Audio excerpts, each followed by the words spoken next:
నిన్ను చూడందే పదే పదే పడే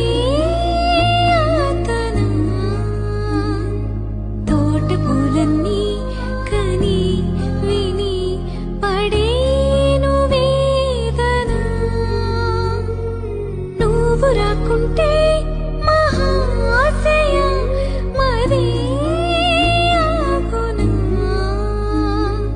పూల తీగతో పడి ఊరే నాకింక దీవెన చూసే కన్నుల ఆరాటం రాసే చేతికి మోమాటం తలచి వలచి పిలచి అలసి నీరాక కోసం వేచి ఉన్నై మనసుని అలుసుగా చూడకని అంటూ మా పెరటి జాం చెట్టు